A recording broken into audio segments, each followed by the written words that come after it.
2023 gold prediction. Let's talk about it right now. And we know that by default, silver will follow gold, possibly even at a little more of an exaggerated level. But as we look out into 2023, what do we see? There's a number of options, right? There's a worst case scenario option, a best case scenario option, and in the middle, there's the most likely outcome. When I look at the most likely outcome, even it is an optimistic forecast for 2023. We're going to talk about it right now, and I want to hear what you have to say as well. Let's go.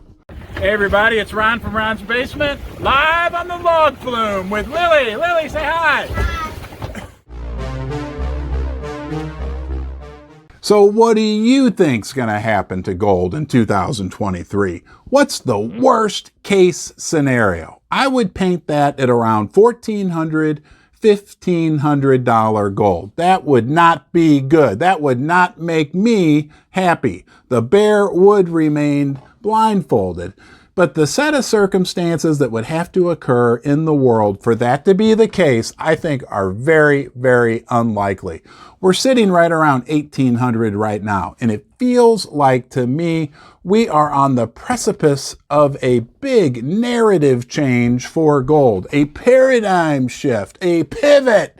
I don't care what word you want to use.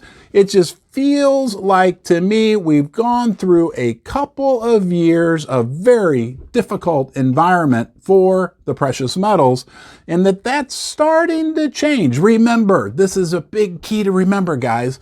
Gold and silver sniff out the future. So for the last few years, when it was sniffing out the future, you know what it was sniffing? It was sniffing our friend Jerome Powell and the Federal Reserve becoming more hawkish, becoming more aggressive with their monetary policy. Right now, where we're sitting here at the end of 2022, is gold is sniffing. Do you smell that? It's looking out and seeing economic turmoil. Everybody's calling for a recession at this point in 2023. And it is also sniffing out a continued difficult time for inflation and for the Federal Reserve to be fighting inflation. The gold price is sniffing out a much more favorable environment over the next year, over the next 6 months, possibly even the next 2 years. So in the middle of the road, the middle prediction zone, I would say gold next year, somewhere between $2,200 and $2,400. Now that's probably a bit aggressive in terms of my forecast, but I don't see the world changing either, right? Like this whole situation we have going on with the world kind of splitting in the Eastern countries. We've covered that ad nauseum, right? They're becoming very much more separate from the West, and they're also putting a much higher value on real assets, including the precious metals, gold and silver. So those two factors combined, when the market is looking out into the future and seeing domestically what's going on in the United States with the U.S. economy and what's going on in the world, I see a much more supportive environment for the precious metals. And yes, 2,200 to 2,400, that is my most likely forecast for 2023. Now, on the wildly optimistic good side of the equation, we have other analysts who are calling for realistic $3,000 and $4,000 gold. If things in the world were to continue to fall apart a little more, if, for instance, like this Zoltan Pulsar from Credit Suisse, he's saying that the Russians could possibly sell their oil for gold, that could easily result in $3,600 gold. There are scenarios under which we could see $4,000 or even higher gold in 2023. Is it just me, or do you feel like gold is possibly entering a real sweet spot right now? A situation where no matter what happens, there's going to be strong support for the price of gold, even with inflation, right? We're going to get inflation numbers later this week.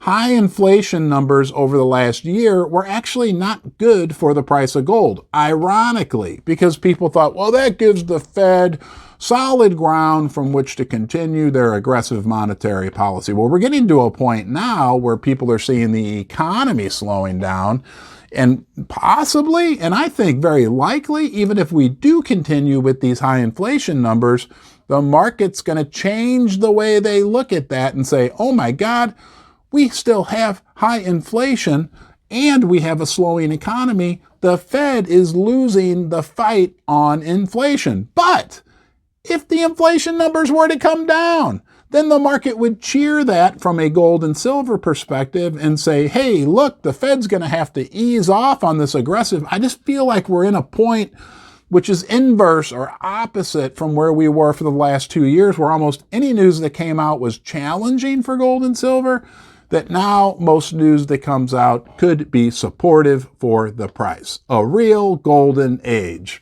There's a super sharp analyst that I cover. His name's Dave Earthley. He writes a newsletter called the Junior Miner Junkie Report. I want to quote something that he said just last week because I think it sums it up quite well.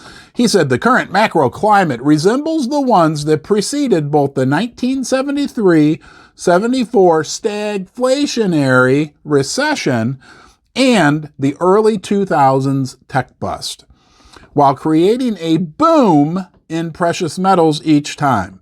With investors sensing a likely similar macro backdrop unfolding, gold is sniffing out the fact that it is only a matter of time before the Fed's slower tightening turns into outright cuts.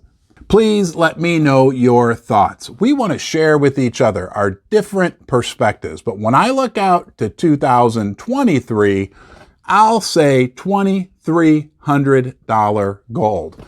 It almost matches, right? 2023, $2,300 gold. It'll be easy for me to remember my prediction. I hope I'm wrong on the downside and that we go even higher. It'll be interesting to see how it all plays out. I'll be here for you through it all. As always, I appreciate you joining me in the basement. I'll see you next time.